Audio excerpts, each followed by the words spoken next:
Thank you so much for your time being on our YouTube channel with us. Where are you from? I'm from the UK. UK. Oh, so which part of the UK? Originally from northeast England, a place called Durham, but I've been living in Edinburgh for the last couple of years before I came travelling. And this is your traveling in Japan? Yeah, so I've been in Japan for about 2 weeks now, but I've been travelling for about 8 months altogether now. Oh, so you've been to other countries too? Yeah. So you're kind of traveling the world? A little bit, yeah. Mostly Asia so far, but yeah. Where did you go? So I started in Greece to see some family, so still Europe, but then I went to Turkey, India, Sri Lanka, Thailand, North Thailand, Laos, South Thailand, and then Korea, and now Japan. I see. Little by little, towards the Working east. my way across, Okay. And after Japan, where? I haven't decided yet. I might go back to Greece. My dad lives there, so maybe to go there to decide on my next move. I'm not sure yet. I haven't booked anything. How do you like it so far then in Japan? I've really loved Japan so far. I started in Fukuoka. I took a flight from Busan in Korea. I knew some people who were staying in Fukuoka, not Japanese people, who I met in Korea. So I travelled Kyushu a little bit, and then I've been to Hiroshima and now Osaka. Which part of Kyushu did you visit? So we were staying in Fukuoka for a little while, a couple of days, and then we took a road trip, so we drove to Nagasaki via Karatsu. So we stopped in Karatsu, stayed in Nagasaki, and then we went to Kumamoto and Mount Aso National Park. Stayed in a little lodge in a place called Kiyakora, I think, and then we went to Betu, and then back to Fukuoka. And after that, you went to Hiroshima. And Osaka came yesterday. So in Japan, which part of the most do you remember the most? Oh, so far I've really enjoyed everywhere. Well, it's only been here 2 weeks, but let me think. Like a fun thing or surprising things or anything come up to your mind? I had some really good experience on the road trip. Some of the places we stayed were really nice. There was one in particular which was I think it was in Kumamoto. It was a little local place in a residential area. It was a cafe, but they also had, I think, maybe 2 rooms for guests. Me and my friend stayed upstairs, and it was quite a traditional Japanese house with the mats, and we slept on the floor. And the people that ran it were very, very lovely, and they spoke really good English, which was helpful for us because we don't speak too much Japanese. But no, they were lovely. So that's very memorable, actually. To that place we stayed and those people we met. Yeah. So that's accommodation. Yeah. I see. So maybe you're enjoying the regular, ordinary life in Japan, kind of. I like to do that in places I go to. I think I spend a longer time in places if I can. Not too long because of visas and things, but I like to spend at least a month in a country if I can. Right. I think you get to see and experience a bit more that way. But is there any a particular a goal or something you're looking forward to see or visiting in Japan after now? Or I kind of have been looking forward to everywhere because I think everywhere's a little bit different. There's different parts of history in different places, so it's been interesting to go to Nagasaki and Hiroshima from obviously the atomic bomb standard to see kind of what it's been like for them. And I went to the museums and the difference between the cities. Obviously they're only 70 or 80 years old compared to other cities that have, more of the rich history attached to them.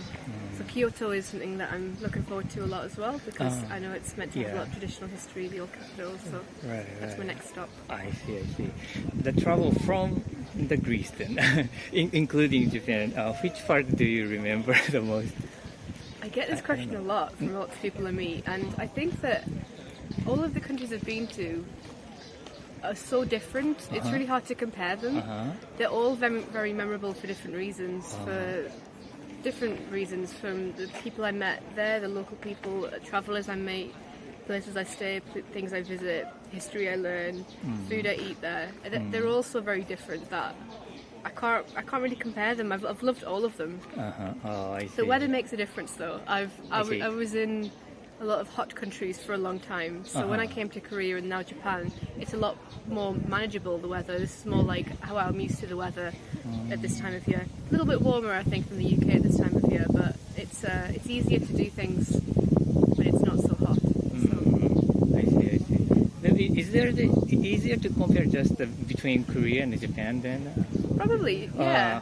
I would what say would you that, say? yeah, it is a little bit different. So I think the people are a little bit different. I find Japanese people very, very polite. I wouldn't say Korean people are less polite, but maybe Japanese are a little bit more reserved, which I've kind of been told before, and I think is sort of known. But I found both to be very pleasant. But Japanese people, especially, have been very, very welcoming. The quiet. Everywhere I go, it's very easy. If I go somewhere to eat that doesn't have any English menus, but people are very patient with me and welcoming and help me as much as I can. So I feel very comfortable in Japan, actually. More so than maybe I expected.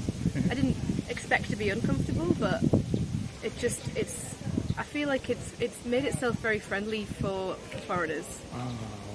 It's been very easy so far here. Okay, I'm glad to hear that. Yeah. And how about the foods? Food? Yeah. I love the food here. I think you've been to Greece and Turkey and Thai. Those areas. Famous for food. Everywhere I've been is good food. Yeah, India especially as well.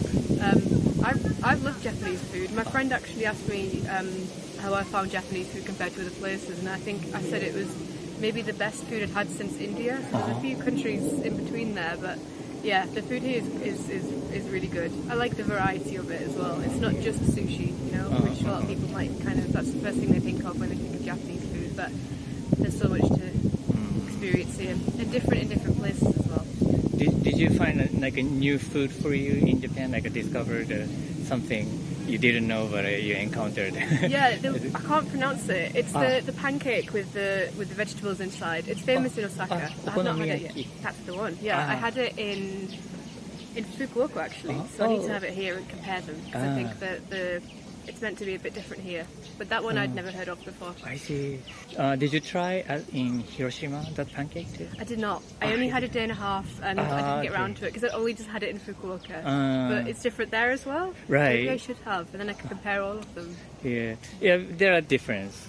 I mean, Hiroshima and like a Kansai, like a Osaka area. Yeah. So okay. two types. Yeah. And in Japan, after here, you don't have a plan yet, right? I have a bit of a plan, but I don't book things until shortly before. So, for example, I haven't booked anywhere from Osaka yet. I think I may take a trip to Nara, but maybe a day trip, and then Kyoto, and then I'd like to go to the Alpine Pass. I think it's called this. It's toward the east. I mean, the north. The north, yes, exactly. So I think my plan would be to go to Toyama, stay for a couple of days, and go from there. Yeah. There's a few day trips I want to do from there, but I need to do a bit more research. Exactly, because that is also the popular local area, the north part, like Kanazawa and the Takayama area, and also Fuji area. Exactly, yeah. And especially now, I think that the Alpine Pass has opened up last month, so I think it's probably high season at the moment. So we'll see. Maybe I need to book things in advance. Okay. Make sure I can get there. All right. Well, thank you so much. Thank you.